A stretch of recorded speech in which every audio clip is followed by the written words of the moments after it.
The views and opinions expressed during Love and Life with Lana and Dave are those only of the speakers and guests and do not necessarily reflect the official policy or the position of our podcast hosts or affiliates. Any content provided is not intended to malign any religion, ethnic group, club, organization, company, individual, anyone, or anything. All right, let's do it.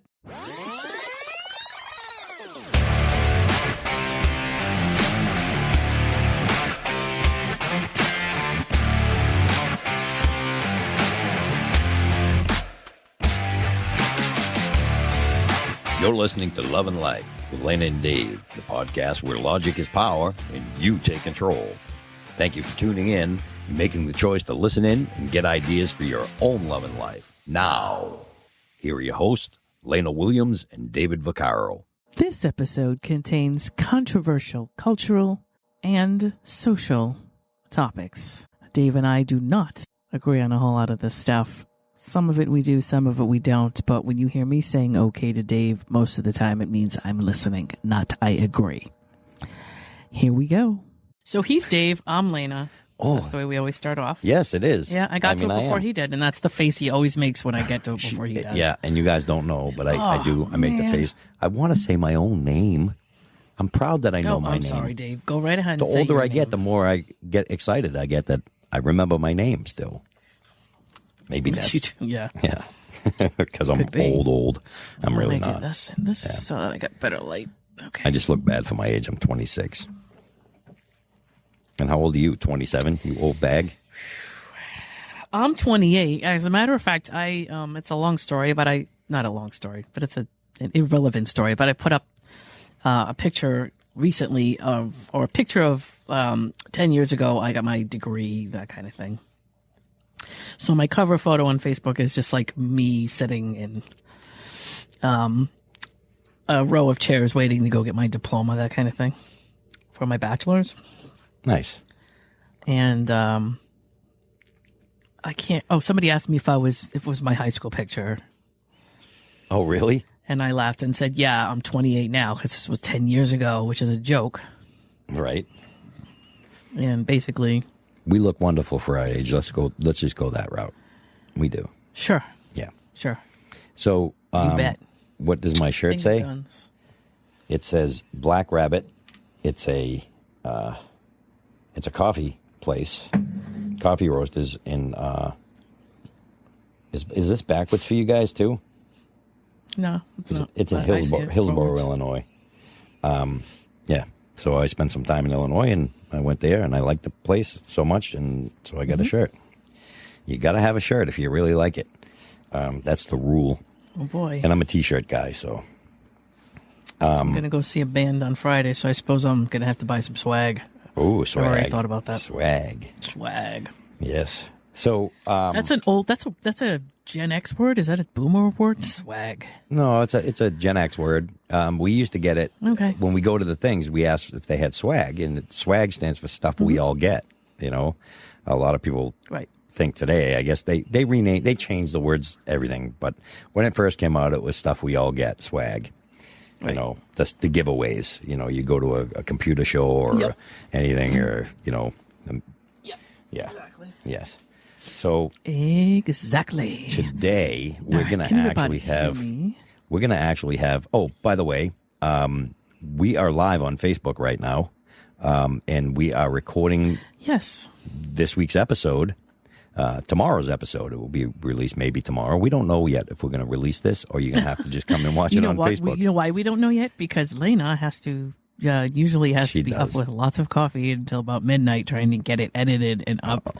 And sometimes we're just so under the wire that I get tired, and I actually so far have done it, but tonight it's possible that I just might not be able to here's what we decided. With everything going on. We make executive decisions together, and the executive decision is... Well, we may not have decided this. We didn't official. It's not official. But go ahead. But yeah, we decided that if she uploads it, then she uploads it. If she doesn't, she doesn't. That's the way it works. And that's quite all right, because you know what? If you want to hear it, here it is on Facebook Live. And you get to see our beautiful faces at the same time, which is rare, right?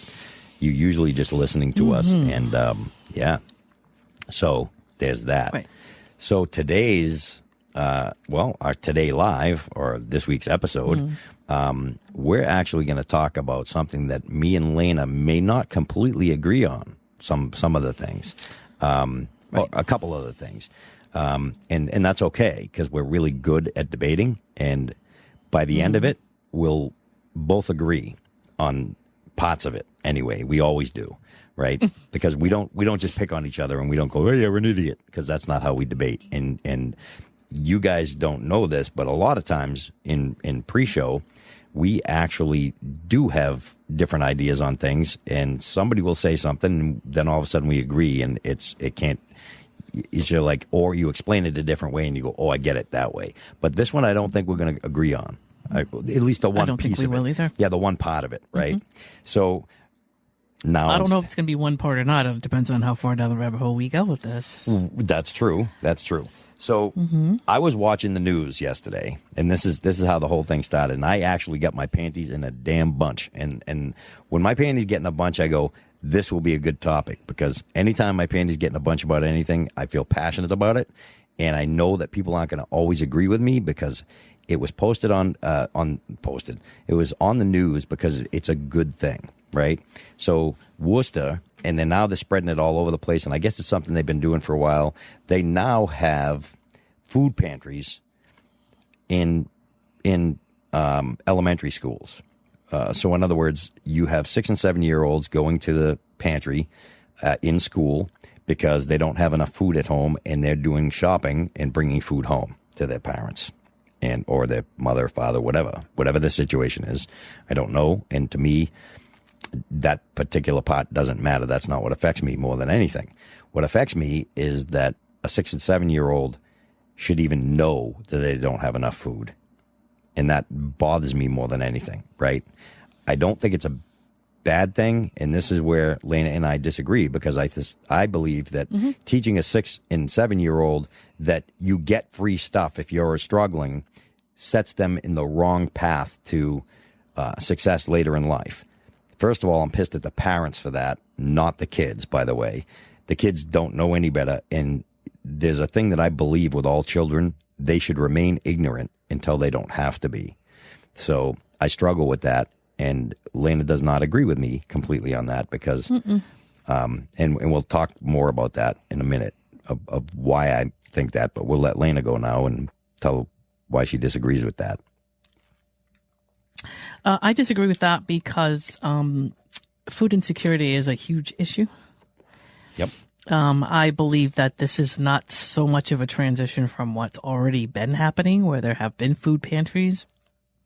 I believe that there are parents out there that are trying to make ends meet, and for one reason or another may not be able to get to a food pantry, should that be something that they need to do. Buying groceries is something that I'm sure all parents do, but some of them can't buy what they need. Some of them have a gap in their finances.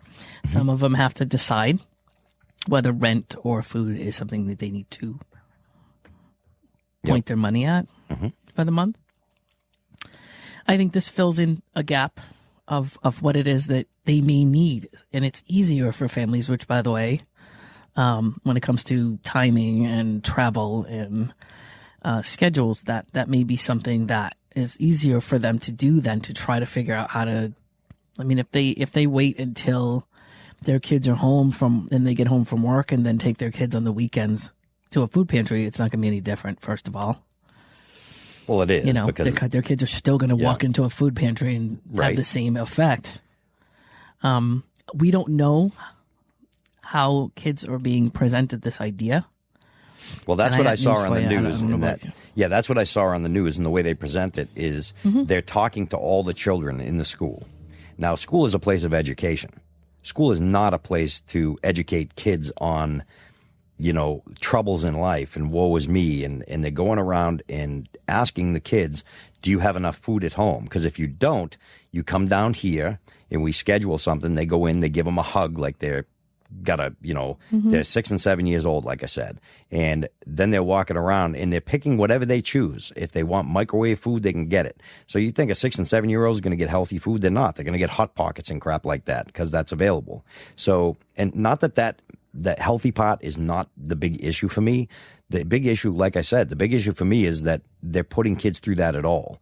And my personal experience with that was, and I know you say not all kids, and I agree with you, not all kids. But for me, when we were going through a tough time at home and I got put on free lunch, I already knew that kids were getting picked on for having free lunch because they're poor, right? And kids are little, but they still get it. I didn't eat because I didn't want to even tell them that I had free lunch. So I just didn't eat. And so, that was worse for me than, I would rather not eat than tell somebody that I'm poor. It's not something that you're proud of, right? Or it's something you should even know, right? Well, I mean, I got news for you for kids. They know a whole lot more, a lot younger than everybody thinks they do. Especially today. I don't really care if you're trying to hide it from them or not. Kids are pretty resilient and they're pretty aware of their situation. Right. So I don't think they're learning that in schools because I think that before they go to school, they're already aware of that because of the situation in their household. If they're not eating enough and there's not enough in their household to eat, they're not really going to be confused about that or oblivious to that. They may not know the entire situation based on their age, but they're not going to be completely oblivious to the fact that there's a little bit of struggle going on, whether it's the light bill, whatever it is. Right. What's going on, it doesn't mean they won't know. Okay, so let's say they do know a little bit, right? At that point, I think that now it's going into the schools, and the schools are wanting people to talk openly about it, right? And that's where I think the problem is, because if you go home and you're the kid that gets one Christmas gift and all your friends get a whole bunch of stuff, yeah, you might realize that and your parents say, we just don't have the money for it. And they explain money to you a little bit, and not that you even give a shit because there's nothing you can do about it anyway. You're a child, and you can't even work if you wanted to. So to put that stress on somebody is not is a horrible thing for a kid to be able to shoulder that burden. It's just, to me, I think that we're saying, you know what, kids can handle all this. No, they can't, because we're watching it today with kids that are growing up with participation trophies, and I know it's not the same thing, but we're still they're a gimme, gimme, gimme, and they're saying, oh, you get everything you want, and then when they grow up and they're outside at the beach here, there's 10 girls out here got arrested the other night because they think that they should be able to drink because it's okay with their parents, but they're on the public beach drinking, and all 10 of them got arrested. The thing is that we're building up a society, and I think that look, I don't want to say that food is the same thing, because it's not, and I get that, but it still has the same effect on a child either way. So don't you think that the parents who had children have a responsibility to feed their kids? And if you can't feed your kids, there's a lot of stuff. Why don't they go to the food pantry? Yes, you said they might be working or whatever the case is. I don't, but it shouldn't be left up to a 6 or 7 year old child to have to bring home the bacon. I don't think it is. I don't think the 6 or 7 year old is bringing home the entire week's worth of groceries every week. If that's where you're going with this. They go in there once a week. There may be things. Yeah. Things that they want. Yeah. But I mean, there may be things that they may want to take home on the weekend. There may be some items they need to fill in that they know that are in this pantry, and they're doing. It's actually something where they maybe even are feeling like they're helping out. Right. But I do believe that, and I'm just going by my friends and people that I know. Anybody that has had issues as a kid where they were dealing with food or rent, or where they didn't have as much money as they should have as a kid. Everybody that I know who grew up and became, I don't know, I feel like those people honestly will work as they get older. Of course. To make something of themselves. Excuse me. I have this pollen and weird, something's going on where I'm having a lot of congestion. But over time, people who are at the receiving end of help like that generally will, especially kids, will see that as an opportunity to make something of themselves and maybe be able to give to kids as they get older. So I think that it brings up a big empathy response in kids. So where that doesn't make any sense to me, because look at the poor neighborhoods. They're riddled with crime. They don't give a shit about other people. I mean, they're the highest crime areas. Wait a minute. Right? Wait. How? What? Wait a minute. We're going into neighborhoods and crime. Statistically, right. Poor people that don't have money or don't have money for food, right? In Worcester. How do you know that? Statistically, the crime. I understand Worcester, yes. Right. So the crime, those are usually high crime areas, right? So we definitely can associate poverty with crime. There's no question. So by bringing them kids into that at a, if the parents want to do a service for their child, they need to do the best they can to keep the child kind of ignorant to their struggles. And maybe, obviously, when they get a little older, they're going to understand that. I mean, they're going to see it, right? They're going to get it. A kid that wakes up in the morning and gets one gift is excited. They don't know that. They don't get that everybody gets a bunch of gifts. They don't know that because they don't see it. They're ignorant to that. Just like when I was little, I didn't know anything about slavery. I never heard of it. When I found out about slavery is when I watched Roots. That's really when I found out about it. And one of my best friends was black. He didn't know shit about it either because we were kids. We were little. We weren't burdened with that stuff. And this is what I'm saying is that today we burden the kids with all kinds of stuff that they shouldn't be burdened with. And I think that's another thing that they're adding to it is bring home food. I guess the way you're phrasing it sounds like it's their responsibility to do it. I don't think that's the way they're being presented that information. What do you mean? Like you have to do this or here, do this. I think it's an opportunity and I think it's available, but I don't think it's like something kids are doing as a requirement. Right. So, they're not required to go there. But to have that conversation, do you have enough food at home? I mean, look, you offer any kid free food, they're probably going to take it. So you may be right there where the kids don't even think of it as I'm getting food because I'm poor. I'm getting food because they're offering. They are. And I also don't think kids are going to become aware of the fact that they have food insecurities as they go to school when that question's brought up. I think those kids walk into school in the morning knowing that, if that's what the situation is at their house. But I believe that, and I'm just saying, going by people that I've had as friends for years, and I didn't come from the best neighborhoods and all that. I guess I was probably strictly lower middle class when I was growing up. Right. But everybody that I knew that grew up in a situation like that where they needed maybe a helping hand here and there, are all people that generally grew up and tried to become part of the solution with the generations that they knew going forward. So those people were always. They changed, I guess, and that's something that they brought with them or carried with them as children growing up. And sure, I mean, we could strap pillows around kids and make sure they don't know anything about anything. But I mean, there's no way that you're food insecure at home, and if it's severe enough that you're not going to know about it. Right. If it's severe, somebody needs to go in there because if you have a very severe problem where you can't feed your child, that's why they take kids away and put them somewhere where they can eat. And I'm not saying that, But this would prevent children from being taken from their parents if their parents are doing everything they can to survive, and there's a gap in their, there's a gap in between what they're making and what they're trying to do. No, and I get, they're trying to keep their head above water, and they have to choose between this bill and that bill. I get there's struggles, and I'm not, and I hate that there are. Trust me when I tell you. You already know how I feel about that stuff. I think it's stupid that so many people struggle in a very rich country. There's no need for it, but it does happen, and I've seen it, and I grew up around it, and I get that. You and I know that there are grocery. Well, we can start with how much food gets wasted in grocery stores in a day. Yeah, that's ridiculous. How much food gets wasted in restaurants in a day. We throw away more food.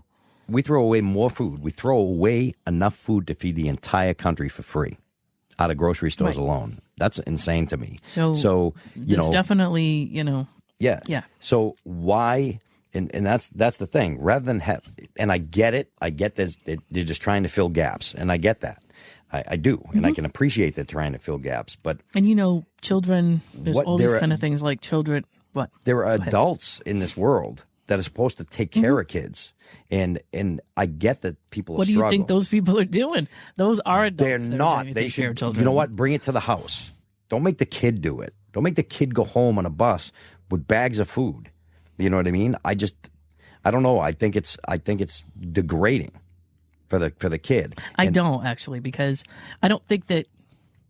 So here we're getting into a psychological discussion about shame. Yep. And that if I believe that bringing stuff out in the open and talking about stuff like that creates a situation that makes it less shameful. It wasn't like that when we were kids. It was like correct. It wasn't getting told stuff around corners. It was, we wanted to eat because we were hungry. Personally, I didn't have that problem, but I mean, we were on a lunch program. Yep.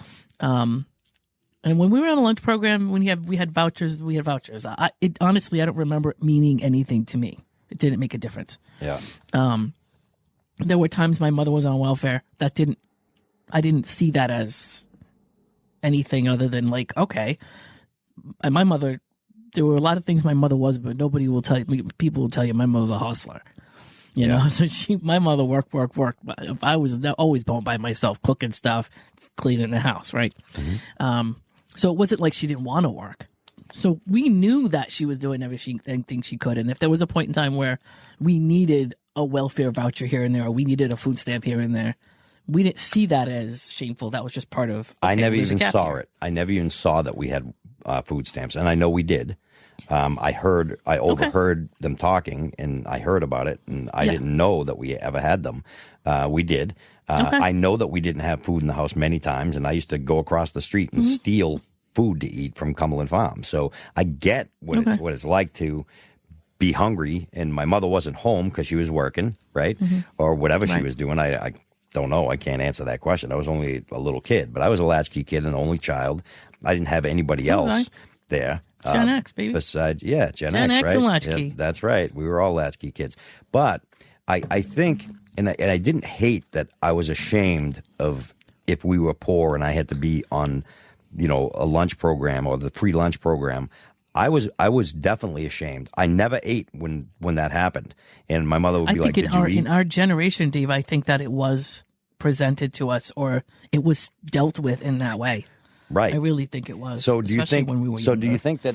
I know that I don't think it is now, and I don't think it should be. I know we don't want to shame anybody, but I mean, look at Massachusetts, right? We have the highest welfare rate in the entire country, right? So I grew up in that state. Yes. They have the biggest. I really thought New Hampshire was, or Vermont was it, but no. I don't know. Massachusetts actually has the per capita, and the amount of money that comes out of taxes for welfare is the largest amount. So do we? And look, I don't want to shame anybody. In fact, I was on a live on TikTok today talking exactly about this because this lady wrote, "I'm a queen and I'm on welfare."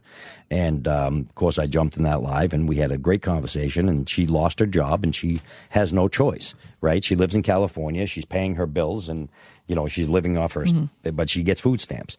And I understand that, right? But what I don't understand is that, is it something to be proud of, really? That you can't afford life? And that's what. Yeah, so so how do you have proudness or shame? Is there a middle ground? Why does it have to be either one? Because it does. Why does it have to be either one? You can't because you can't just accept. I mean, you do. I mean, I accept the fact that people are on welfare. I don't have a problem with that at all. But feeling like completely okay about it, I mean, for the time being, is one thing. But we're to the point now where your 6-year-old child has to go and get food to bring home. Yeah, don't be proud of that. That's not something you should. Who says now? What? Why is it that somebody? Has I would be ashamed if my child had to bring food home to me. If my 6-year-old child had to bring food home to me because I couldn't support them, I would be ashamed of that. So to say I'm not ashamed. Okay. So I'm going to say that we're going to guess to some degree that this is personal in a way to you. Of course it is. Yeah. Because one, you weren't aware that you had food stamps in the house. You weren't not told. It was not something that you were presented as a kid. Right. And two, you felt at some point some kind of shame in school because of what you went through. Of course. Yeah. And I got to tell you, kids aren't going to pick and choose what they're picking on kids in school for, because there's no kid that's going to get away with anything that they're going through in school. So that's right. This is like, we could remove this, but there's 12 other things Yeah, most kids are going to get teased about in school. That's just it's a rite of passage. It's not fun. It's not nice for bullies to be who they are and all that kind of stuff. Right. But it's so hard to police that, so hard to remove that from the environment. Yep. I personally believe that explaining to children, or however they're doing it, they're not. I believe that not keeping it a secret and not making it like taboo is easier for children. And I don't think that children that are 6 or 7, honestly, are old enough to be like, this is a shameful thing that I'm dealing with. Now, the parents, that's their thing. That's another story. Right. Right. But there may be times, I always look at it like, if there's a food insecure household, kids need to eat, because kids that don't eat don't learn. True. They don't develop properly. Yep. There's a bunch of things about kids needing to eat that it comes with their nourishment development as they're getting older in school. So somehow or other, they need that information, and they need to not feel bad about it. I don't think. Yeah, I don't want a kid to feel. I don't want a kid to feel ashamed about anything. Right. I definitely don't. Right. I don't want kids to feel ashamed. There's no way about to. anything. There's no way to prevent kids from because there's no way kids amongst each other in an environment there's always going to be that weird that will happen. Right. But of course, trying to counteract that with some information by making the kids that are giving you a hard time the bad ones. And obviously teachers can't, teachers can't follow kids everywhere. They can't. No, of course not. We know that. Right. So you can, as a teacher, you can tell kids to stop bullying and stop picking on kids for stuff all you want. Yeah. And then everybody leaves at the end of the day, and it's what it is.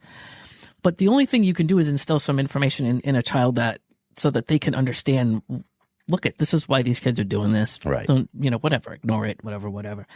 But if that's something that kids can do it's not I know it's not their responsibility, but if they're there and they can go home and bring food, and their parents don't have to make that extra trip or whatever they're trying to do, they're working 3 jobs, I don't see a problem with that. I basically, at the end of the day, think that if kids need to eat and they can be provided food, that they should be. Period. Right. And I don't disagree with that. I'm just worried about the effects it may have if we continue on this path. I don't think it'll have bad effects. I think But there are many things that we thought would have good effects that do not. Right. There are many things that we thought would have good effects. Like, for example, every kid plays, every kid makes the team, all this stuff that we thought we're doing the right thing by the kids. We're not doing the right things. And I know that's different. I know it is, but it is. That's a difference between parents that are parents and parents that are friends. That's a whole generation of parents that did their parenting differently after our generation. Right. That are creating children that are very fragile and unable to deal with like any kind of, what do I want to say? How do I want to word this? I've read a couple books on this, right? I told you there was a pediatrician that I read books on that was a psychologist. Mm-hmm. And that there were several things that contributed to it, but like they have very fragile egos, these children, because their parents were always told, always telling them how great they were, how nothing mattered, this, that, and the other thing, making sure they have everything they want. Do you want to eat in the car on the way to the soccer field thing? Yep. The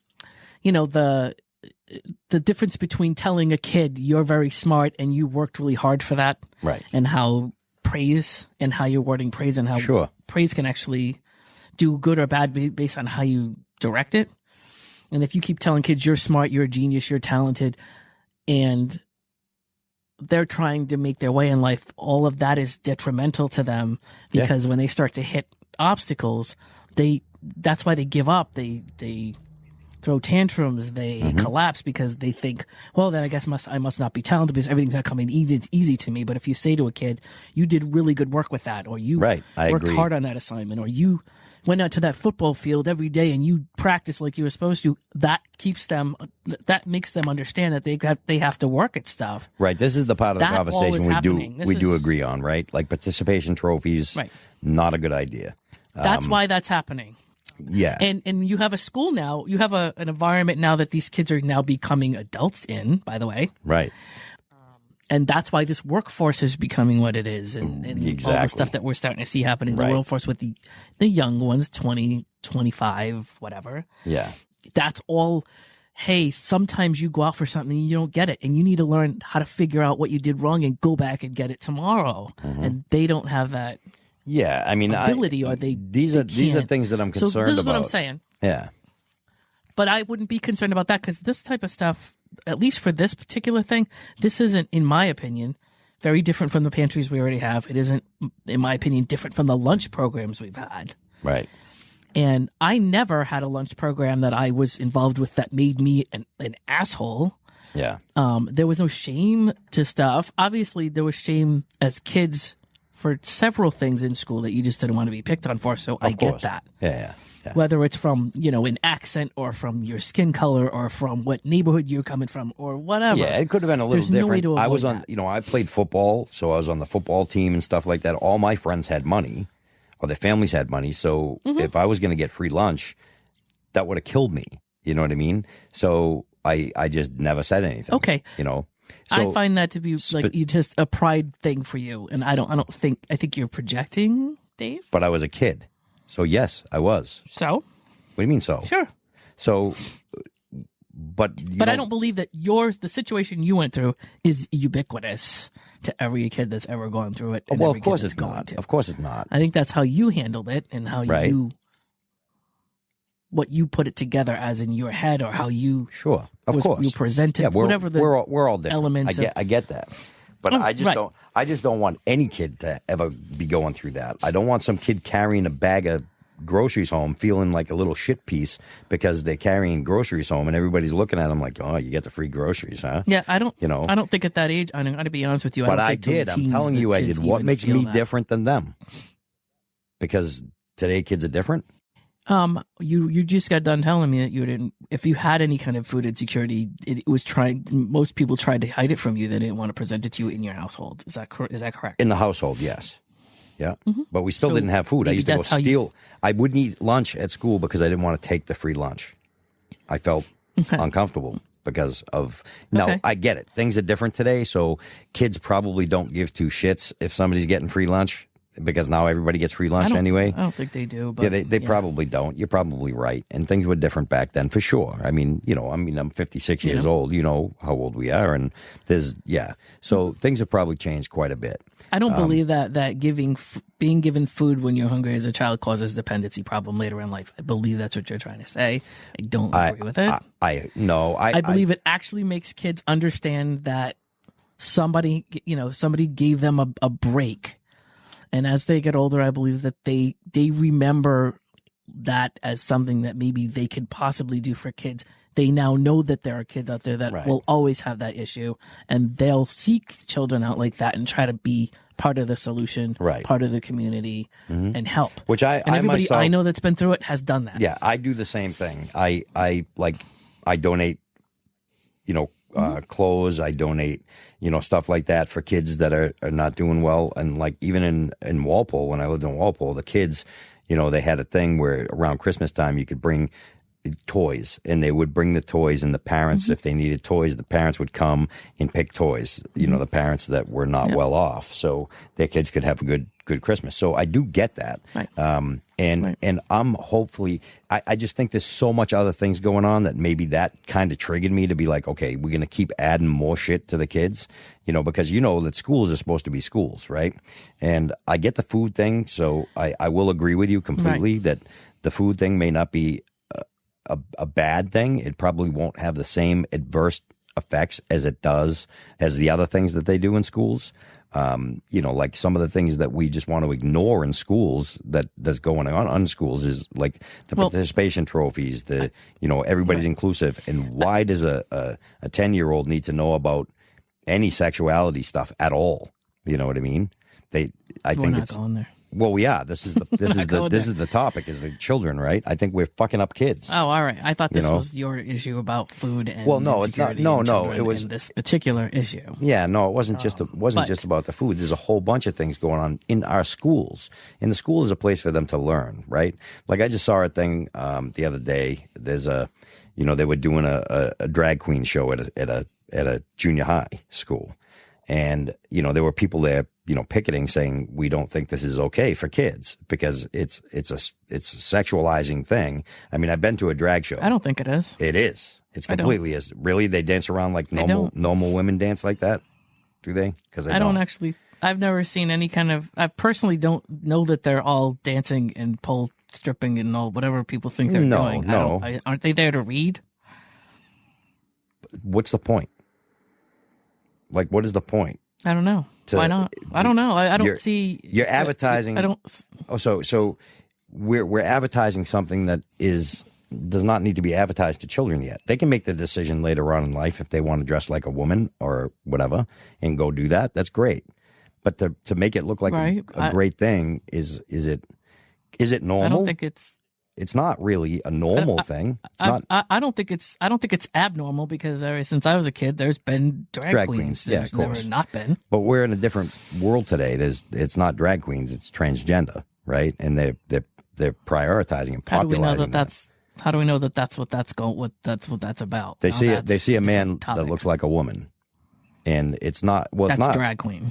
That's a drag queen, but it has been and will be in that case. I believe that's what it is. But yeah, that's a whole nother thing. So you think a 10-year-old or 11-year-old knows the difference between a drag queen and a transgender? Because I don't think they do. I'm not sure that they care that much. I know I didn't, and it's not a new thing. It never was when I was a kid. So they did not come. They were not advertising it in your school. Absolutely not. You went there to learn. They weren't advertising in school, but it wasn't like I wasn't oblivious to it at that age. No, I mean it was always a thing. So it was new. It's not new. But my question is how does this help the kids in school? Like, what benefits do they get from that? This is my question. Again, what is it that you're finding out that what are they saying they're doing it for?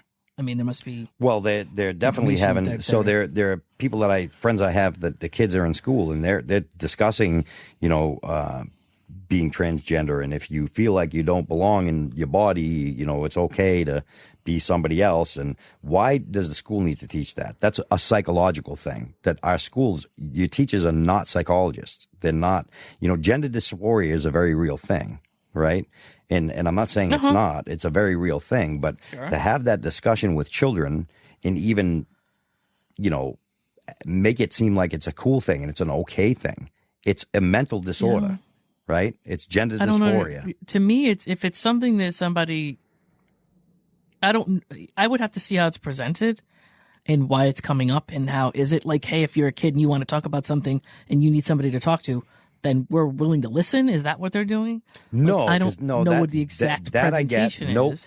They're actually giving kids pamphlets to read about transgenders, and they're saying that if they want to tell them something, they will not talk to their parents about it, which is bullshit, right?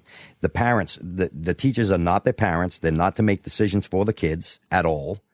And if my kid has emotional problem or any kind of problem they see at school, they should discuss it with me, 100%. Not hide it from me and have discussions with my child about it.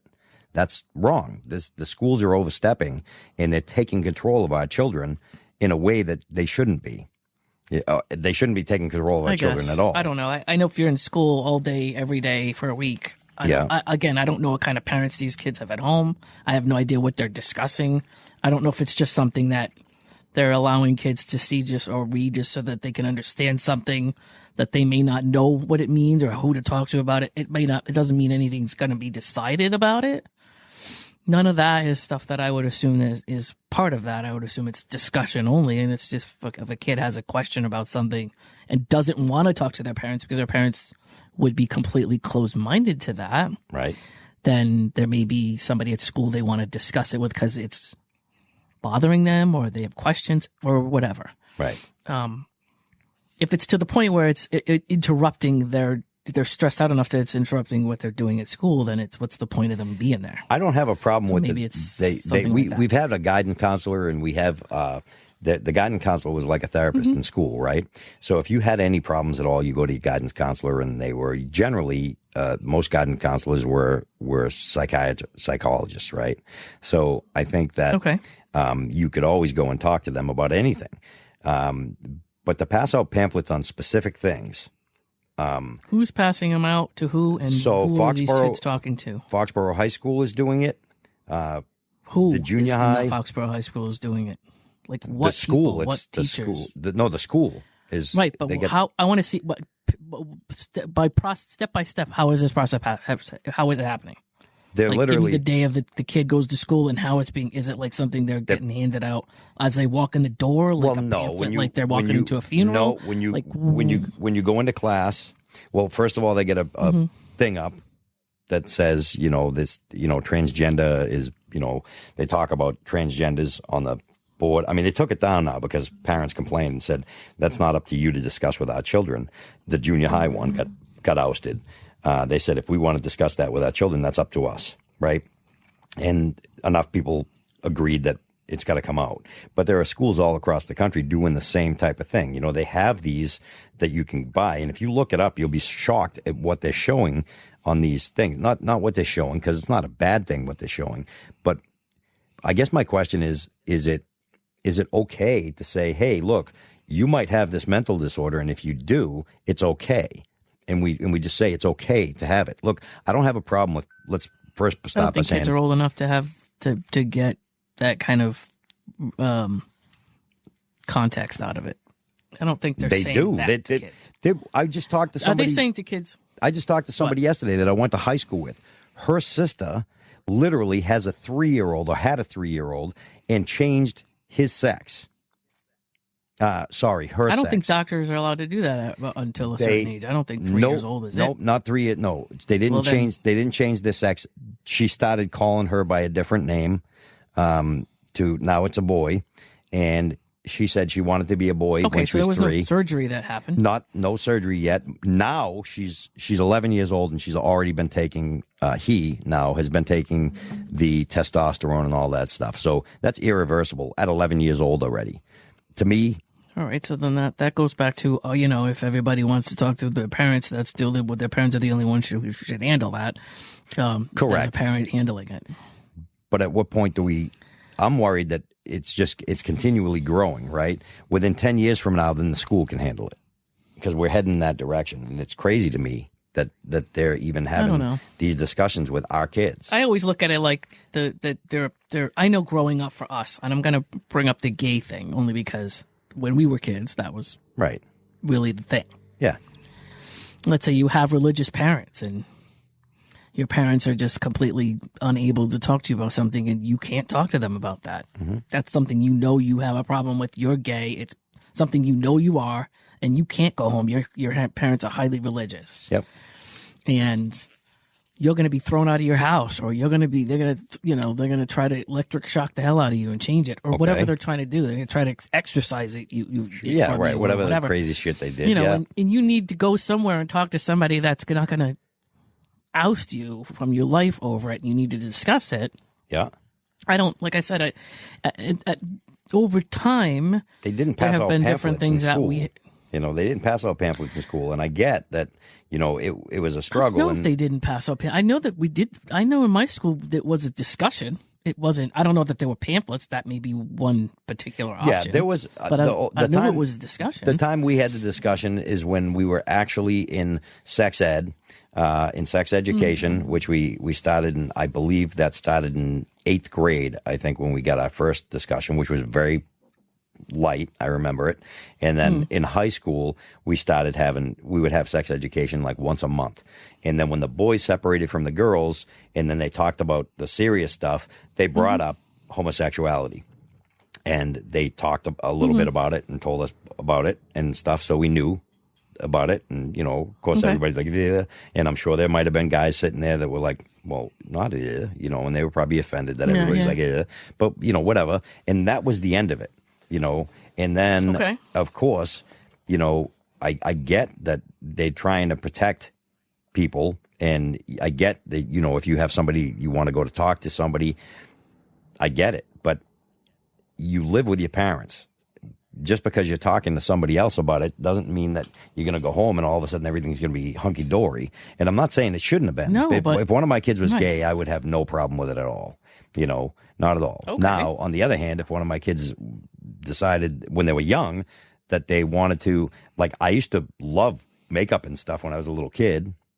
Good thing my mother didn't just dress me as a girl, change my name to Sheila, and send me to school as a girl.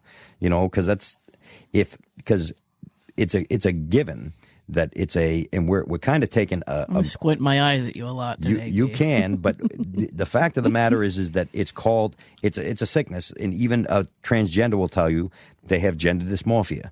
That is a mental issue. Okay. Right? That's a fact. So why do we take that mental issue and say, why do we take that mental issue and say, that's okay, you can do that? But Koresh, who identified as Jesus Christ, was a lunatic. What is the difference? Well, that's my question. I would say that the whole, we went through the whole Waco thing. We did. I don't think the way things ended with David Koresh would be indicative of your normal teenager in high school. Right. No, definitely not. Right. I would say that if you want to say mental disorder, then we can sit down with a kid and say, well, do you have depression? Do you have depression? Do you have intrusive thoughts? Do you feel like you want to kill yourself? Do you this? Do you that? A lot of that stuff is adjacent to dysmorphia, where you don't feel correct. You need to sort it out, or talk to somebody that's not going to judge you. Right. Mm-hmm. And so to me, I think that's where it's coming from, is like, let's look at these kids are here, however many hours a week, 35 hours a week, whatever it is. If they're going to do that, they need a psychologist in school then. If that's what they're going to do, they need to be psychologists. They need to be trained, not a teacher that pushes her own beliefs. What would a teacher? Because there are people that think it's teachers are pushing their beliefs. Well, we already do know that because it's happened. People are being fired for it all the time, right? And the guy that went to school, you get the big, huge breast implants, and they fired him. They go, "You're making a mockery of stuff. You're out of here." That guy.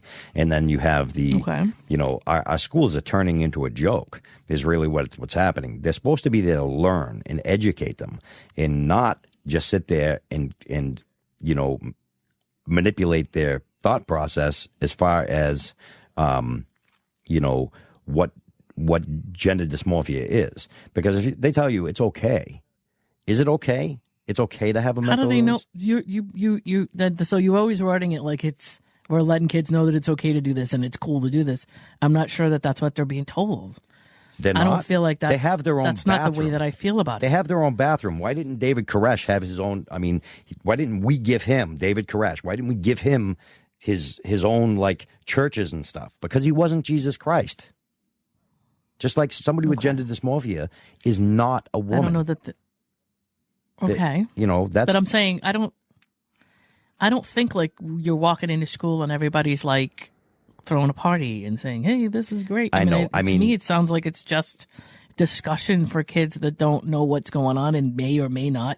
I don't think anybody's trying to make them something they're not, trying to force them into something they're not. It sounds to me more like they're just trying to make sure that kids have it available. They're definitely glorifying to have a conversation. Listen to the conversations. Even how are they glorifying it? They're glorifying it by saying it's okay. And is it? Is it okay? Yeah, I don't. If you're a man, that's not the viewpoint I have on how they're doing it. I just don't see it that way. But okay. Okay. I mean, if you think that if we're looking at it in binary terms, where if somebody's not completely ousted from school and told never to come back, then that's a condonement. Then I guess. No, of course not. Look. I don't think that people should be shit upon for any mental disorder at all. I think that there needs to be some discussion and stuff. But even schools are now doing transgender bathrooms, right? So we're saying, okay, this mental illness would not. I honestly have not seen that, so I don't. Yeah, they've got some city schools have it already. I've not been in any, so I don't know. Yeah, me either, actually. Yeah, and I hear about it, so that's all it is too, right? I've never been to a school that actually has one. I have been to other places that do have them here in Massachusetts. I have gone into one that says, non-gender bathroom. Okay. And I get that. So, but the thing is that I'm just worried about, all I'm worried about is the kids. I don't care what adults do. If you want to believe that you're a fucking cat, go ahead. I could care less. You know, I'm not going to pat you, and I'm not changing your litter box. You know, do your thing. That's the No, yeah. I mean, I don't personally believe that it's. I don't look at it that way. There may be kids that aren't understanding stuff and just maybe need to be able to soundboard off somebody. Yeah, no, see, I don't. I like that. They don't feel comfortable with their parents. I like that idea. I don't have a problem with that idea, but let me ask you a question. If your kid went to school and your kid was going to school and there was this kid walking around dragging a cross and saying he's Jesus Christ, and all the teachers are going, that's right, that's Jesus Christ, everybody. You're okay with that? I don't think that it's comparable to what you're Of course it is. There are little boys dressed up as girls, and they call them by a different name, and they say it's okay.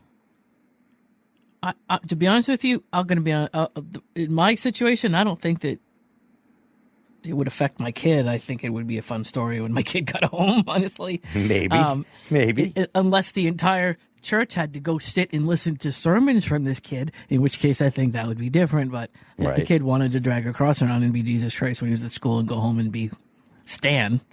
Yeah, that wouldn't really bother me. I think it would be something my kid and I would sit down and laugh about and go, well, that's pretty weird, but whatever. People let people be who they are. That's between him and his parents and the school and the teachers, and that's that. Everyone else is a peer at that point. So, right. Like I said, if it's something where, like, you know, as Jesus Christ, the entire school is like, you know, taking 40 hours, 40-minute sessions daily, and he's sitting in assembly. Yeah, right. Preaching out of the Bible. I would think that might be. I think that might be an issue. Yeah. Right. So, but he can do whatever he wants to do as long as his damn papers are done and his grades are up. Yep, and as long as he's not hurting anybody else. And that's the way I feel about transgenders, too. I don't have a problem with people that want to do that. But as children, I do think it's up to us as adults to kind of lead the children in the right direction and not appease a mental disorder and tell them that it's okay. You know, I get, and what she said here is about, you know, they need to be able to tell somebody because they feel a certain way. Right. And I get that. And look, I'm not saying that you go and you electrocute somebody into, you know, not going that direction. Look, if somebody chooses to go that direction, they're going to go that direction, regardless of what anybody does. Right. If they truly feel that, it's going to happen. And I don't want people to, you know, I don't want people to say, well, just because it's a mental disorder, it can be fixed. Probably. But, you know, again, you know, I believe that, you know, homosexuality is too. I don't think it's something you're born with, and that's okay too. And you know, the only thing that's interesting. I do. Well, there's no way to measure that. It's no different than being born heterosexual. It's, to me, you're born. It's learned behavior. Everything that we do is learned behavior, including heterosexuality. Right? Is learned behavior. Okay. But I mean, what I'm saying is what you're interested in and what you want to do, I don't think that's learned. I think that's something you're born with. And you may or may not want anybody to know about it, and you may or may not live that life. And I believe that too. I prefer women with dark hair as opposed to blondes, right? So I do believe that if somebody chooses to love somebody they're more attracted to the same sex, I believe that. I believe that happens, right? I don't think when I was a kid, I was always attracted to the same dark hair. Maybe I was. I don't know. And so the reason were you attracted to the same body parts? Yeah. Yep. You know, and from a very young age, most guys that I know that are gay will tell me, yeah, I looked at anatomy at a certain age, and I was like, yep, that's what they liked. That's it. You know what I mean? It wasn't later in life. It's preference is what it is. So that's why I don't have an issue. Okay. I never ever had an issue with somebody being gay. I never said that. I don't. You know, I don't. I'm not saying you did. I'm just saying. Yeah. I don't even know what I was saying. I was getting towards a point. Oh, that you really are. I don't personally believe if somebody is homosexual, whether that's female or male, there's no. What are you doing? Turning the light down a little bit. It's awful bright. Totally. I believe that you probably pretty much know what you want fairly early in life, but your struggle is generally with your society, with your of course. Environment, with your peers, your circle, your family. And it's unfortunate, friends, because like I said, my cousin, I have a lot of friends and stuff that are gay. And, I've asked a lot of questions. You know me, I like to ask questions. And I'm like, well, no, I was born like that. I go, really? You were born like that? You'd think because it's not anything in your DNA that shows what you prefer, right? There's nothing in your DNA. There's nothing in your, there are definitely men that are more feminine, and you can measure that, by the way. A feminine man will actually have less testosterone than a masculine man. That's a scientific fact. So do gay people have less testosterone? No, they don't. Some do, of course. I've looked at studies. You know how I am. I like to look at that stuff. And because I was curious, because I don't think that there's an issue with it at all. I never had an issue with it. Why would you? And why would anybody think you did? Yeah. Well, she said, wow, Dave. And I think that she thinks that I think that, I'm anti-gay. I'm definitely not. The only thing that I am worried about is with kids, right? And yes, if a child is gay, they should have some outlet to be able to talk to somebody, hopefully their family. And if they are raised by a really strict family, or just abusive, or just absent, whatever it is, a family that is not supportive and there to deal with it in the right way. Yeah, it's unfortunate that that happens. And we had some teachers in school that we would confide in, for sure. There's no question. I get that. Okay. About certain things. We used to have, things were different. We used to confide in teachers and tell them we were going to have a party, and they didn't tell on us, But the thing is that, we have to make sure that we still draw a line somewhere, because the parents are still the parents, regardless. If you want to raise your children a certain way, it's not up to the school to say, no, you can't do that, because, that's not right. It's not up to the schools to decide for the parents how they're going to raise their child. And that's really what I struggle with more. How do you know that this? I understand, but how do you know that the school is not just trying to step in and be there if needed, not necessarily push an agenda, but just be there because certain kids don't have options. They don't have available support to have a conversation over something that bothers them, and they just need to bounce their whatever off of somebody that's going to listen to them and not tell them they're right or wrong, but just that they're there. Yep. And I do believe I can say here's what I'm going to say this. When it comes to kids in schools, we are in uncharted waters. And I think in our society, we're in uncharted waters. So a lot of stuff that we're doing now, there's no right and wrong way to do it, because we're trying to figure it out. So to be like, well, this is wrong and this is right. People are not always going to do things right. There's no blueprint for stuff at this point where we're at in society. So, I think intention is intention. Wasn't there, though? What was wrong with the way it was before? Like when I went to school. What way was before, Dave? The way when we went to school, the teachers weren't involved in our lives like that. You know what I mean? They didn't raise us. How do you know? How do I know? Because I was there. They didn't, but I don't know about in my case. So my mother did work a lot, so I was around my teachers a lot. Well, I was around if when for I was some at school. reason I was had around something my teachers. I needed to discuss. Yeah, right. I was a latchkey kid, but I'm too. not saying. Sure. So we both had parents that might have been not necessarily around as much as they should. Maybe we didn't have parents that were like domestic goddesses and home all day. Yeah. There may have been teachers that may have had to step in and help us with something because we needed to talk to an adult and our children weren't home. Now, did our teachers call our parents and say, hey, listen, that's fine. In our cases, the teachers, most of the time that I know of anyway, unless we ask them, listen, I need to talk to you about something, and I don't want my mother to know. It was never anything huge. I don't think I've ever had a conversation like that with any of my teachers. I don't recall. I did. You know what I mean? Yeah. There were times that I had to do that. That didn't mean that it was anything huge. It might have been something stupid like I need to change of clothes or just something like, or whatever. Just something that that my mother wasn't home to take care of, or somebody I needed a question answered that whatever. As a kid, I had adults around me, and that's what they were there for. But I don't think I think really because of the way that we were raised and our generation before us. Did you live in a city? Generation after us. Did you live in a city? I guess I lived in kind of a city, a suburb. See, I live in the middle of the woods, so things were a lot different. We had community, right? And our community was very. That's if we had a problem, usually one of the friends would tell their parents, and their parents would be like, "Come in here for a minute," and that's where that would. That happened too. Yeah, that happened too. There was more I so lived that. I grew up in an apartment complex.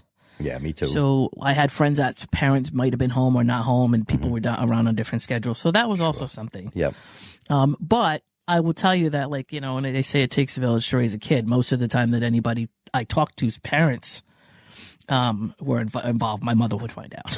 That way my mother 100%. didn't get told. Yeah, of course. So it would depend on what hide it was stuff that was happening. from your parents. That would be like, you know, almost like the same thing as if you get a husband and wife and the father finds out something serious about the child and doesn't tell the mother. It's got to be a problem. You're gonna be like, you better friggin' tell that's what I'm me. saying. So in my case, it was never like a horribly serious thing. Right. It was usually just some kind of, there's an adult around and I need to know something, and yeah, and we turned out. I would say we turned out kind of okay, you know. So to get the schools so heavily involved, whatever okay is, but we were as okay as we think we were because we were us, and I believe this. I truly believe this.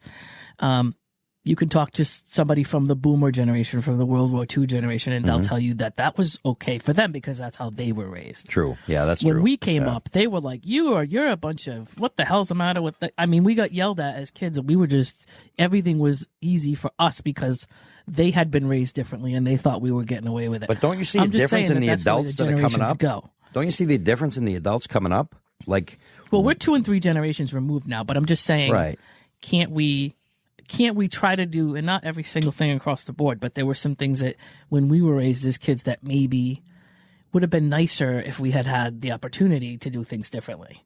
So a lot of stuff going on now might be a counteraction to what happened when we were kids. Some of it might be where they're trying to do it differently because of the way that we turned out. And we turned out okay, but I'm sure there was some things going on in our lives that could have been better or different or whatever, but we had what we had.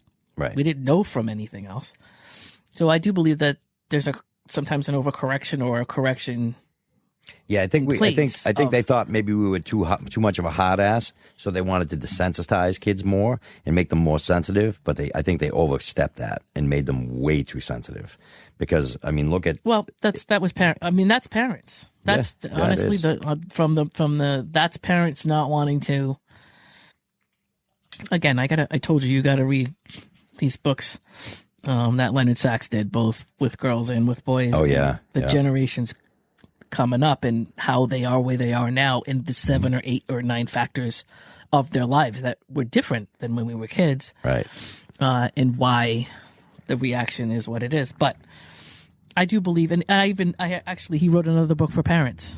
He wrote a book specifically for parents saying, hey, if you want to change this, if you want to make this better, if you want to do something about this, here's what you're doing wrong. Here's some stuff. Yep. You know, your kid doesn't need a snack for a 15-minute ride, or, you know, your kid doesn't need to play video games for 5 hours and be up at 3 o'clock in the morning.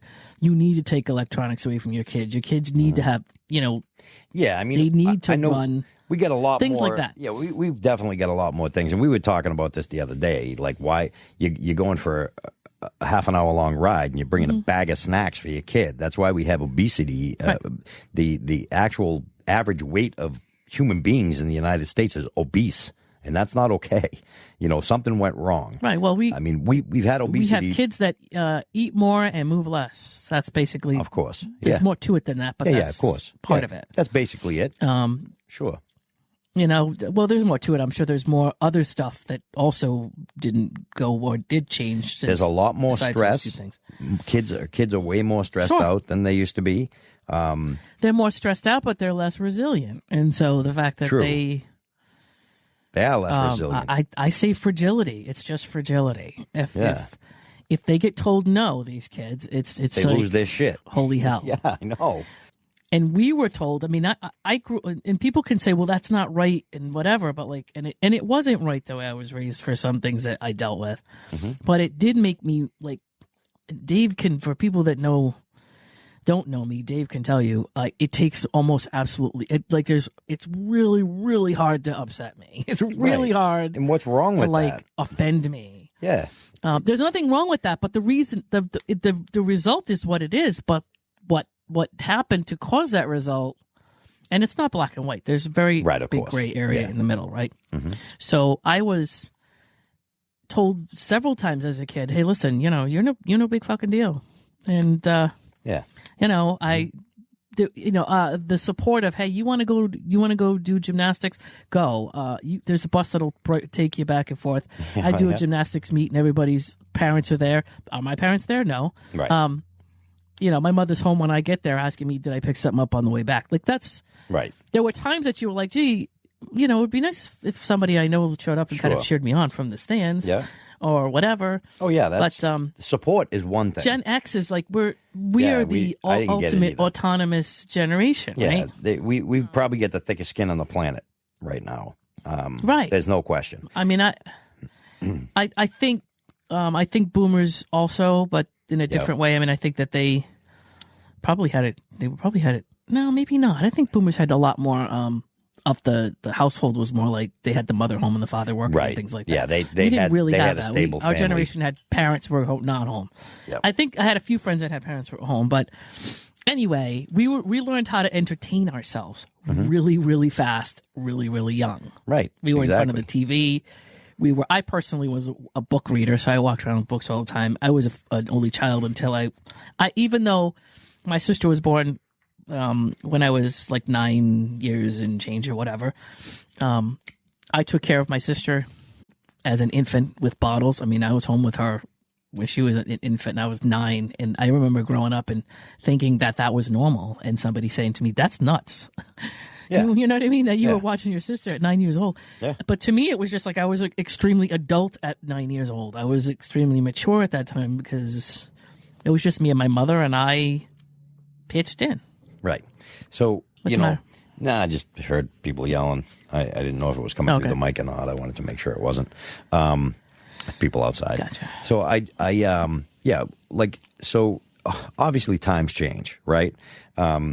Sure. But I'm concerned about the kids because if it keeps going in the way it's going, it's not going to be long before we have a world full of... You are the master of slippery slope, Dave. I know. You're the it's master a slippery slope. Next thing you know. Well, it's all going to go to hell in a handbasket. It is a slippery slope, though, isn't it? Though, I mean, I already see. I don't. I'm think it is. I mean, I'm interviewing 25-year-old kids that, my God, they should still be in diapers, for Christ's sakes. And I literally had this one girl. She was 29 years old. Came in for an interview, and I didn't hire her. Why? Because she had zero experience. And you know what she said to me? She goes, "You don't know what you're talking about." And I go, I don't. I'm sorry. I don't. I understand. Yep. Yeah. And I literally get a phone call from her father. How come she didn't get the job? I go, because she got a participation trophy. That's why she didn't get the job. That, if you really want to know, that's why. Because you told her she could be anything she wants to be. People that actually do the job. Yeah. That I'm calling. Yeah. You told her she could do anything she wants, and guess what? This is something that she can't do. And now she doesn't want to believe it because you raised her in a way that she believes that she deserves me to give her a $120,000 a year job because you said she was good enough for it. And she's not. Right. And here's a hard reality. Right. And I listen, and I see it more and more and more and more, where people are coming to work and they do qualify, they come to work and they don't want to work. This younger generation, they don't want to. They want to skate by, and they think that they deserve a $120,000 paycheck, and without doing the work, they're like, "Well, I do enough." Why? Because you're great. Because your mom patted you on the butt or your head and said you're special, and so you get a check and don't have to work for it. So I agree with that. If an employer is going to pay me $120,000 a year, I should probably work. Yeah, you probably should. At least 115. Yeah, or maybe exactly 95. Yeah. Look, I get it. Or whatever. I've been an employee too, and I enjoy, being able to kick back a little. But you work hard to be able to kick back a little, and that's where it comes down to. And I don't see the work ethic anymore as much as I did before. Right. It's that's shocking that to me. Thing where a lot of parents have become friends. We're digressing. Right. So if we're digressing, that means that we're doing something wrong with the kids. And the more that I see that we're having kids do or opening kids up to and doing all this stuff and changing the way that we've been raising kids and making them more and more sensitive, I'm just worried that we're going to get to the point where we don't have any employees anymore. We just have everybody that thinks they deserve. And it's going to be, we're going to end up. Well, I don't know what we can do about that because that's going to be something the parents need to do something about, Yeah. Yeah, that's true. Boy, it would be nice if I could cash in on that. Yeah, well, Kevin, I know. He's my coworker over there. Oh, is that right? Yeah.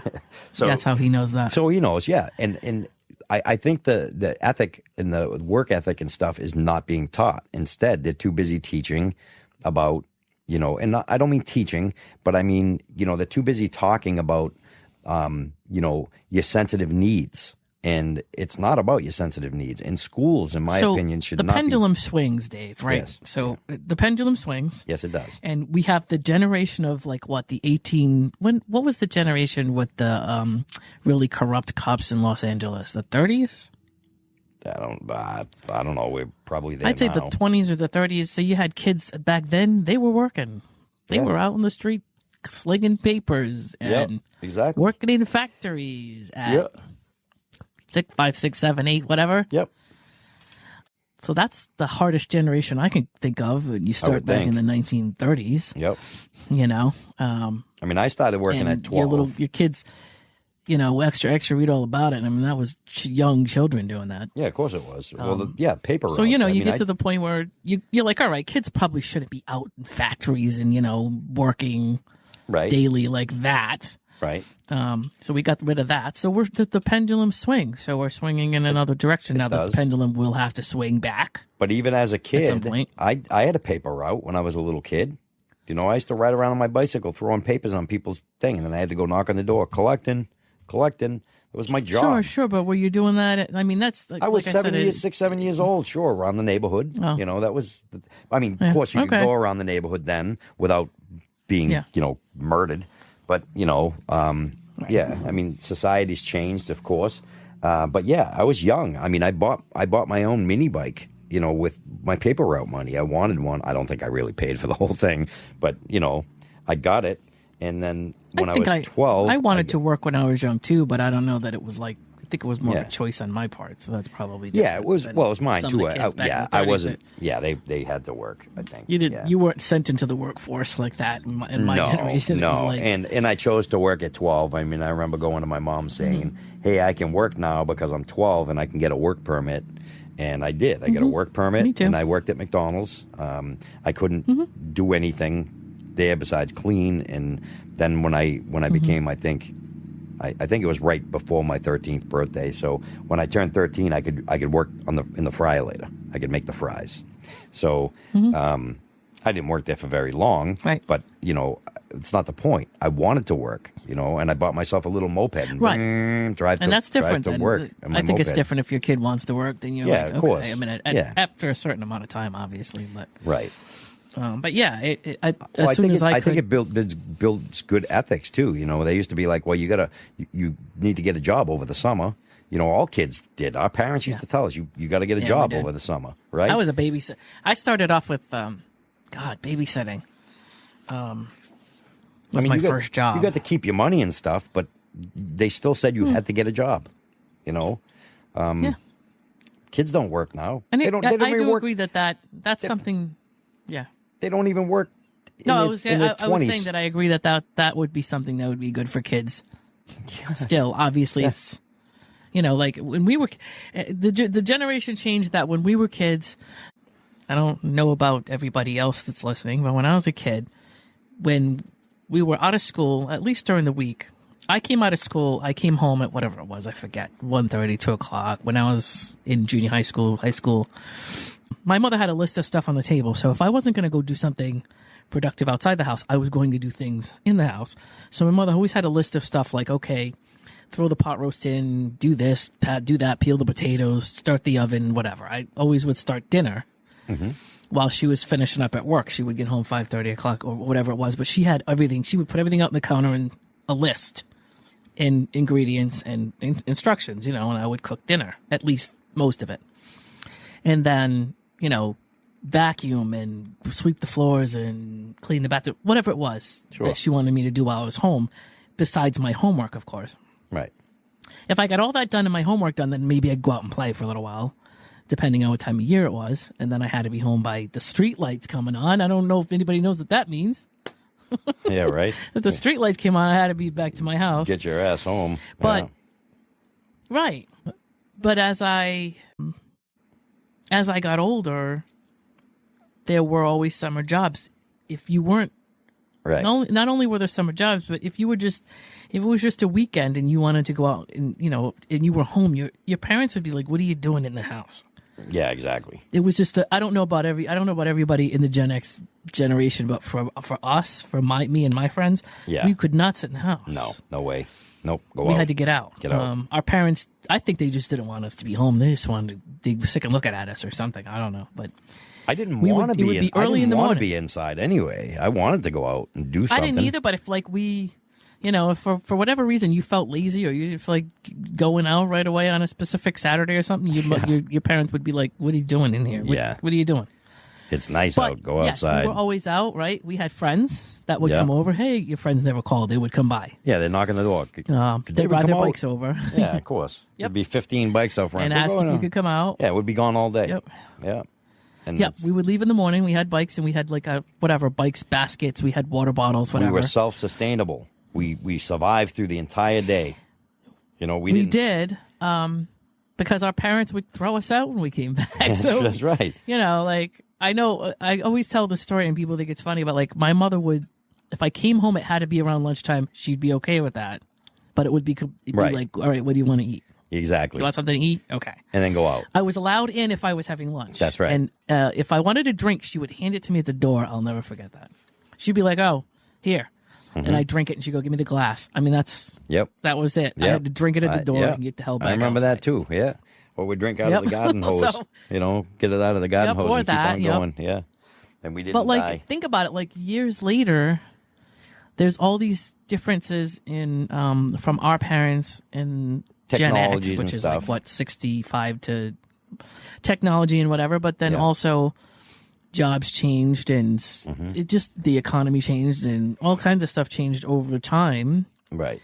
Right now, our children, I don't have children, but as Gen X, that generation's children are what, millennials now? Yeah. Mm-hmm. So, and you've got to now split. we're into Gen Z. You've got to split between the millennials, right? You've got some of them that are hardworking, still believe in having some self-respect, and then you have some that just think everything should be given to them. It's kind of split 50-50, and I say that because I have two children, and one of them is a hard worker, and it took the other one quite a little bit longer to kind of catch up. Thank God they're both doing great now. But I think eventually we're going to get to a point where there's going to be 30-year-old and 40-year-olds, a lot of them living in their parents' basement and relying on that. But I don't think it's going to be possible because a lot of these parents now, they don't have homes and stuff. This is not the American dream is kind of turned into the American wish. You know what I mean? It's there's just a lot less, and I blame that a lot on when I was working at McDonald's, I think minimum wage was $2.35 an hour, and I still was able to buy stuff with that. I think today if you made $2.35 an hour, even as a child, even as a kid, you wouldn't be able to buy crap. Because what do you want? Well, I want an iPad. Inflation. Well, that's $1,000. Well, inflation is ridiculous, right? I mean, I had one of my best friends growing up. He and this is where I think that we're running into a problem too because kids suffer from this. His father was an oil man. The mother was a stay-at-home mom. You have the father who's an oil man. You have the two kids, a boy and a girl, right? And the mother and father both had cars. They had a house. They owned a home. They also owned a vacation home in New Hampshire, all on his salary. And what he was he was an oil man, an oil delivery guy, That's what he did for a living. Mm-hmm. I have a friend today that does it. He does oil delivery. He's young. He's a young guy, but he still lives in his parents' basement doing the same job. And yes, so is that capitalism? So Kevin said capitalism at its best. Is it capitalism? I mean, because I think what's happening is that we're given into large corporations as opposed to mom and pop shops, right? And I tell people, I had this conversation with somebody today. I totally agree with you on that one. Yeah, I had the conversation today. Because large shops can deliver us a bunch of crap. That's cheaper, right. That's right. Because it's all wholesale. Yep. You'll go to Walmart. You will not go to mom and pop shop down the street. So they go out of business. And I now, do. I go to a little grocery store around the street. Hell yes. I will do mom that. And pop ones. Yep. Absolutely. That's where I will go every single time because, and that is a form of capitalism as well, by the way. It's not just big corporations. The problem is that we're kowtowing to big corporations because they're able to do it cheaper. So, that's, right. But they do have a right, and we're kind of killing the whole idea of mom and pop shops, right? Like I used to get all my clothes from a place called, oh God, I wanted to say the name. It would have been so cool. It was a tiny little clothes store in the center of town. We had this place called Maria's. It was a gift shop. We would go there and we would buy all our little Smurfs. We would go to Benny's to buy, our bicycles and all that stuff. Rhode Island. Hell yeah. For us, anyway, it was a Rhode Island staple. Yeah, in Massachusetts. But they had some in Mass, yeah. Yeah. We had them. But they were small. They were small little stores. As soon as Walmart came out, Benny's went, see you later. They even made it through the Kmart thing. So Kmart didn't even knock out. Yeah, Kmart, Lechmere, and Caldor. Yep, Lechmere and Hot Tech Hi-Fi. Woohoo! So we always had. They were small businesses too. They were still owned by local people. And now Walmart is a large corporation, comes in and wipes them all out, but we let them. Right. And so people complain, and we had the conversation today. Somebody complained about capitalism, and I go, that's on us. Right. If we stayed loyal and we had any shred of loyalty, because back in the day, remember when we were kids growing up, big companies couldn't make it in the small town because the small town would always go to their friends. I remember going to Fernandes. That was the name of the grocery store we went to in Middleborough. I remember it too. And Fernandes was all the food that was in there. And I remember this kid I went to school with, their last name was Mills. They lived on a farm. And a lot of the stuff that was in the store came from their farm. And, I mean, don't get me into allergies and all that stuff. But, we had all local food, locally grown. And that's what we ate. We didn't have corn year round. I can go to the store in the middle of the winter and buy corn on the cob. Come on. Where the hell's that coming from? No, we didn't. Yeah. We actually never, we actually bought corn on the side of the road in Seekonk. That's right. The only place we got it. That's right. And we would actually buy it on a stand. Yeah, because they'd bring it into the grocery. Beach. They'd bring in one big box into the grocery store, and when it was gone, it was gone. Then you had to stop at the stands, and we didn't even like buying corn in the store. That's the only kind of corn we liked. It came from the same guy up the street. Beach all day. Yep. And we'd come back, whether it be 136 or we'd come back down Route 6 from Seekonk because we'd go through Newport, but we'd go the back way and come right back down. And somewhere on Route 6, I can't remember where, but somebody probably can remember, there was a guy in the summer on Route 6 that would sell sweet corn on the side of the road. And we stopped there on the way back from the beach. He probably got it from his own farm, and he probably just brought it over to the side of the street. I mean, there was a ton of farms down off Route 6, so that probably makes sense. Oh, absolutely. Yeah. So, I mean, I just think kids today just don't have a shot in hell, and it's sad. And I just like to say, because we got to actually wrap it up, So, I would like to say this before I go, because I know I've been kind of a hot ass on this subject. And the reason I am is because I'm concerned. It's not that I don't care, and it's not that I disagree with you at all, because I don't. I see both sides of it. I just struggle with some of the sides of this, right? It doesn't mean that it's not a good thing, and I know it was on the news as a feel-good story. It really was a feel-good story, and it just struck me the wrong way. And so I wanted to be able to talk about it today, and I do feel a lot better about it. Thank you, Lana. I knew that was going to happen. I knew it would because... Did you really? Yes, of course I did. Of course I did. Because, again, I'm talking to somebody that's logical, not somebody going, oh, it doesn't matter. Feed the kids. It doesn't make a difference who does it. And, it wasn't just that. You had good logical answers. And, I think about it a little bit differently now, which I'm glad about because I don't like feeling bad about something like that because I don't like feeling bad, period. But it's my job. That's part of it. Corner Dave. Yes, it is. Inform him. Yes, absolutely. So he gets his shit straight. And it's my job. It's my job to be informed. That's my favorite thing on the planet to be able to do. You know how I love that. I love being educated, no matter how it is.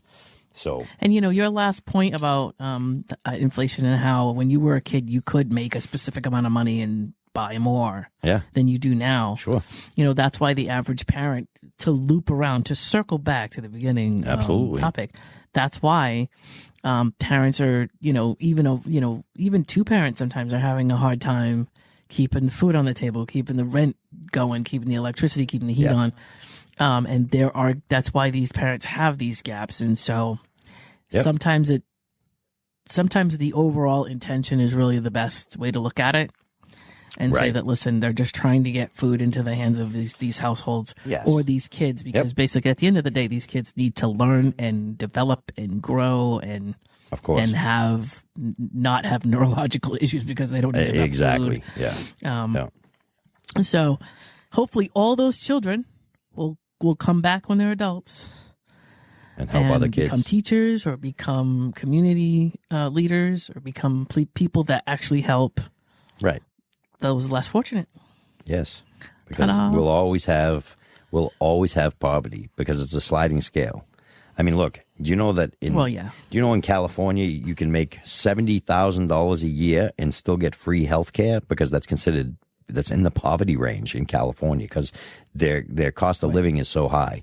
Now, that's something else too, and we won't get into that now, but think about this. Cost of living, if you make $30,000 a year, you're considered poor, right? You're considered it's poverty. You take that same $30,000 and go to India, you're not poor. You're doing really, really well. So food doesn't cost more here than it does in India. Things don't cost more in other areas. They still have all the same stuff we have. I've been there. Yes, they don't live, they live a lot more frugally than we do. And we have to look at that too. It's not just inflation. When you look at a home, back in the day, it was 800 square feet. Now people are in 2,000 square foot homes and bitching about how expensive they are. Well, you are essentially having, almost, 3.5 homes, I'm about to go into an 800 square foot home because I don't need any more than that. You don't. But boy, let me tell you, my yard is going to be no joke. That's right. Exactly. And that's the way it used to be, right? So, I'll guys. sleep in my yard. I'll just get a yard with no house and sleep in my yard. That works for me. Anyway, I'm sorry. Works for me. Hang a hammock. And it works. Of course it works for you. You won't be you that's doing it. No, it works for me. I would do it too, is what I'm saying. Oh, yeah. Yeah. Maybe not in Rhode Island where there's winter, but yeah. Yeah, wow. Yeah. That's true. So today's been good. I like it. I like today. It was definitely a tough one. Yeah. Yeah. You got schooled, Dave. Hopefully. Maybe I did a little too. I mean, it's not like we didn't both trade some ideas and discuss. Well, that's the way it works, right? We get some ideas. I still think that I still hate to see a little kid have to step up for his family, or her family, even though as a 6-7-year-old, it still bothers me. It breaks my heart. And I know there's a reason behind it, and I get it. And, I'd rather have the kid eat but I'd like to see the kid be able to eat without having to do that. That's all. I think that's really what it comes down for me. I want him to eat so that he can be strong enough to come back on these kids and roast them, because that's going to happen anyway. And Kevin just said something about marketing and media for that.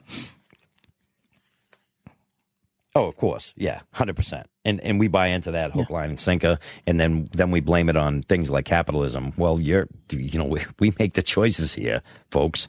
Right. If nobody goes to Walmart and we go all to the other place, Walmart will leave. I've seen it happen. I've look Delaware, for example. The first person that needs to stop going to Walmart is you, mister. Oh, no, I won't. All right. Well, there you go. I know. So much for that. Walmart won't be going anywhere. Yeah, right. I know. If I would just stop going to Walmart, they'd probably have to leave, because I'm probably the one that keeps them in business. I just want people to know who you're listening to over here. But listen, if I want to move to a community where there isn't that, and there's a lot more of the small business, because then I would stay with that. I happen to be in a place right now where there isn't anything else. There's nothing. There's no small mom and pop shops. I do go to farms as much as I can. You're going to buy property. You're going to put a house on it, and you're going to. And I'm going to crops. grow my own shit anyways. So yeah, and then so. And I will have a lot of land with a very small house. And I don't care, because I don't care about, I'm not buying in. I did. I won't say I didn't. You got yourself all trained up because you've been in your RV for how long, right? So you're trained. You're trained into the small space. I learned a lot. I learned a lot by doing that. Actually, yeah. I found out. Wow, is it almost the end of an era, Dave? I think it is. It's almost the end of an era. Yeah, it is. Absolutely. It feels like that. Oh, you're not kidding. Yeah, something big's coming. I don't know what it is, but it's coming. Isn't tonight? It feels like it's the end of the RV era. Yeah, I don't think it'll be the end of it, but I think it'll be a little less. I think that it'll be a summertime thing, and or a travel thing. But other than that, I think we're coming to the end of that. It's been 11 years. I'm going on year 12, so it's a long time. But I did learn a lot. I learned who I am as an individual, and I'm not defined by my stuff any longer, and my big house or anything like that. I'm not defined by that any longer. Right. And it took me a little while to realize that. But yeah. Anyway, you guys have been great, and thanks for schooling me, Lana. You did a great job. you do wonderful. I really do try. And, I didn't even bring out all my facts. I had, facts ready. Oh, I'm sure you did. I didn't even pull them out. I didn't even need to. You didn't need to. You know me. Yeah. Research queen. I know you did. You're like, is that what we're going to talk about today? You're talking about Worcester. I go, you did your research already. I just mentioned it the other day. Oh, just because I said Worcester? That would have take me 3 seconds to find that. Oh, I know. Oh, of course. That's not even close to what I was talking about. Yeah, I'm sure you probably did all kinds of psychological stuff and everything else. But yeah, no, in reality, like I said, it just bothers me that there's any 6 or 7 year old kid that even has to carry groceries home because they don't have enough food. That's really, I think, which bothers me. I mean, let's take the thing about it bothering you and let's place it where it belongs, where this world is that way. True. Yeah. Where that type of thing is something that's necessary. Yep. And I will definitely, and when if I do end up buying, we end the era and I do end up having a farm, I can't eat all that food. That's exactly what I'll do with it. I'm not going to sell it. Yeah. It will go to people that need it, 100%. Good. But I still want to make the food. That's all. I thought you were going to, Dave, say, but I still want goats that faint. All right. That's what my brain, just went. You have no idea how many people tell me you need to get the goats that faint. You're not the only one, Everybody's saying, you're going to get the goats that faint? We had this conversation yesterday. We did. And every time somebody and the other day, you're like, that's mean. It's horrible because damn well, I know. Every day I'd go out there and be like, woo, and they'd all be like, boom.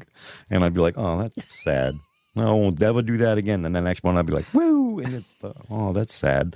I'd be, no, it can't happen. Totally Groundhog's Day. Yeah, exactly. Goodness. But no, I don't think you should get goats that faint. But for some reason, I swore that was what you were just going to say. You were hoping that's what I would say, because you would be like, I'm coming over, and I want to bring my horn with me to...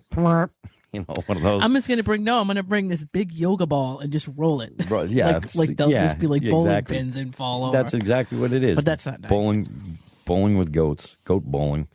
Yeah, because they hit them and they pass out. That's so sad. What the hell's their problem? No, they pass out long before they get hit. They pass out as it's coming at them. They don't even. What they're is wrong scared with of them? That's so... you don't want to talk about... I wouldn't want something anywhere near me that's that nerve-wracked all the time. It would probably freak me out. I'm like, you poor thing. Maybe. You need help. Maybe they need, Paxil, something. No. Anti. No, they need anxiety. To be... They need to be what? Stay away from them? Need to be they always need to be in safe places where people won't do that to them. So, God forbid I walk by and I cough. They're going to plop on the ground. I'm not talking about you. They need to not be around you, obviously. You're obviously going to be coughing and yelling. Safe. Actually, I don't think they'll faint if you cough, but I think you... I don't know. The UPS truck, I saw the video the other day. UPS drove up and they set the brake and went, and they all fell. Both sides of the truck. They all just popped on the ground. All of them. Not one of them was left standing. Aww. Yeah, it's terrible. All right.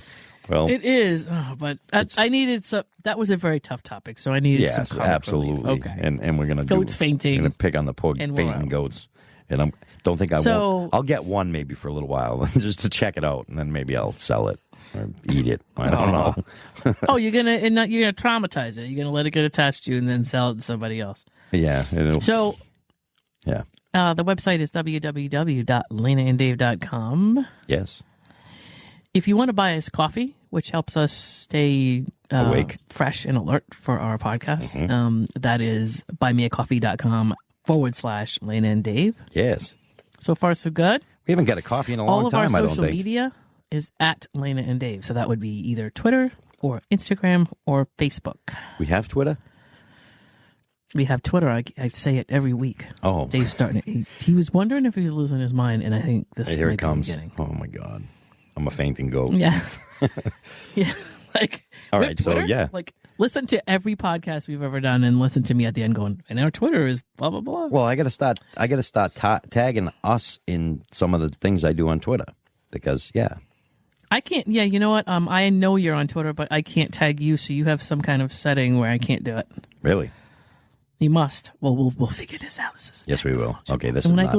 I post stuff on Twitter, and then I go to tag your personal, and it tells me either you can't be tagged or that it doesn't even come up. But I forget. Interesting. We'll figure it out. Yeah, we will.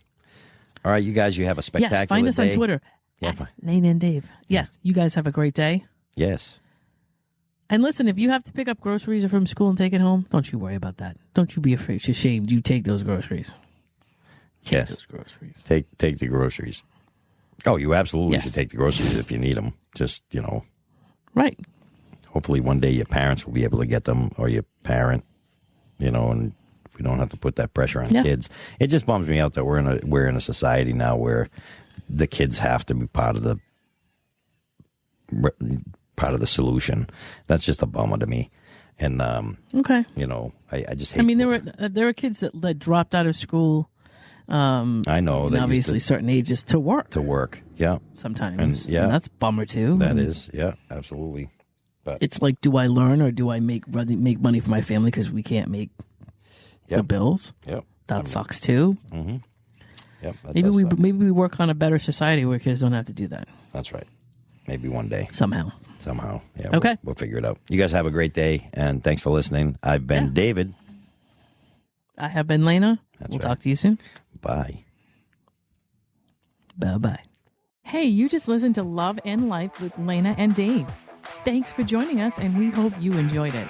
If you did, please share the podcast, leave us a comment or review, and don't forget to subscribe so you don't miss any new content. We'll see you soon.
Thank you.